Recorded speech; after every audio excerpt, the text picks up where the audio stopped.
बिस्मिल्लाहिर्रहमानिर्रहीम, अस्सलाम वालेकुम। आपका शुक्रिया फयाज साहब।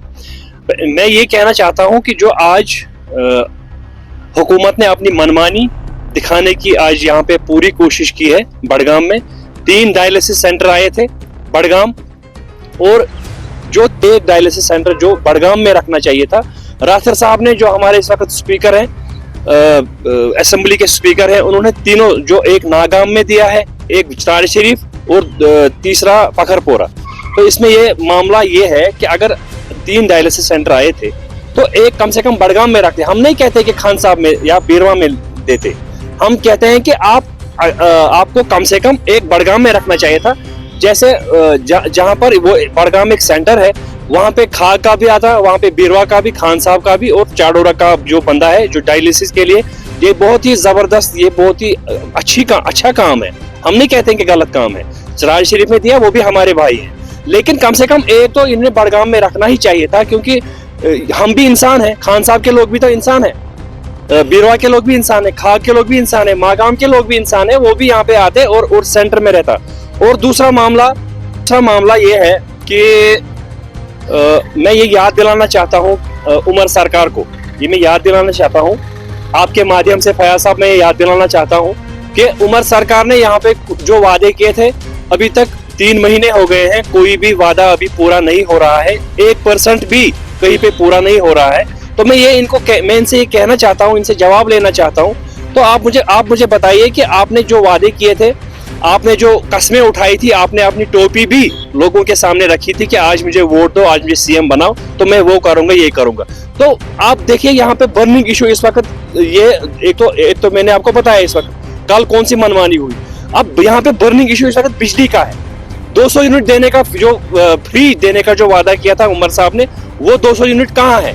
और इस वक्त बिजली फीस का जो मामला है, ये बहुत बड़ा मामला है। मैं अपने इलाके की बात करूंगा। हमारे इलाके में एक बंदा आप ले लीजिए जिसको 3 बेटियां हैं, 4 बेटियां हैं, अभी 2 लाख, 1.5 लाख, 1 लाख रुपया उसका बिजली फीस है। तो वो पहले उन बेटियों की शादी करेगा या वो बिजली फीस भरेगा। तो मेरी सरकार से ये गुजारिश है, मैं गुजारिश करता हूं सरकार से कि प्लीज ये बिजली फीस आप इन लोगों का माफ कर दीजिए। जो बिलो पॉवर्टी लाइन के नीचे जो लोग आते हैं, उस बेचारे गरीब बाप का आप बोझ हल्का कीजिए। जो अभी इस वक्त 50,000 से लेकर 2 लाख, 3 लाख भी किसी के बिजली फीस है, तो वो उनका बोझ हल्का कीजिए। तो तीसरा इशू जो है मेरा इस वक्त तीसरा इशू सरकार को ये है कि आपने हम जो IAY जिन्हें हम AAY सेंटर कहते हैं, जैसे हम शार्ड, जो इन्होंने लोगों को देने का वादा किया था, अभी तक किसी को नहीं मिला है। हमारी मांग है कि जो फायर विक्टिम्स जो अभी शहरों में रहते हैं, जिनके पास रहने के लिए मकान नहीं है, उनको कम से कम आप एक स्पेशल टीम आप बनाइए जो वेरिफिकेशन करेगी, और जल्द अज जल्द उनको इन्हीं 4 दिनों में, 5 दिनों में, 10 दिनों में आप उनको वो प्रोवाइड कीजिए, क्योंकि वो इस वक्त बड़ी मुसीबत में है, जो फायर विक्टिम्स हैं। मेरा इलाका है, मैंने अपने इलाके का कल परसों दौरा किया, तो मैंने देखा कि कछवारी, जो हमारा एरिया है, कछवारी, रैयार, खासकर कछवारी और रैयार, शालनार, फसवार में कुछ फायर विक्टिम्स हैं, जो बिल्कुल शहरों में रहते हैं। 3 शहर उन्होंने बनाए हैं, उनके बच्चे हैं, 4-4, 5-5 बच्चे हैं, छोटे बच्चे हैं, 1 साल का बच्चा है, 5 महीने का बच्चा है। आप सोचिए कि वो क्या करेगा उस 3 शहर में रह के। तो अगर उनको आप कुछ देंगे तो वो बेचारे भी कुछ बनाएंगे, कुछ ईंटों का कुछ बनाएंगे, ऊपर अगर ऐसे ही थोड़ा रखेंगे तो कम से कम वो भी बच जाएंगे।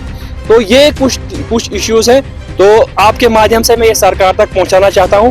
और इस वक्त आपके माध्यम से सरकार से ये मैं, जो है हमारी नेशनल कॉन्फ्रेंस इस वक्त सरकार है, उनको जगाना चाहता हूं। शायद वो नींद में है, उनसे ये गुजारिश करना चाहता हूं कि लोग मुसीबत में हैं, आप कहां पर बैठे हो। कुछ लोग जम्मू में बैठे हैं, कुछ लोग यहाँ पे अपने घरों में बैठे हैं, और एमएलए अपनी सियासत चला रहे हैं।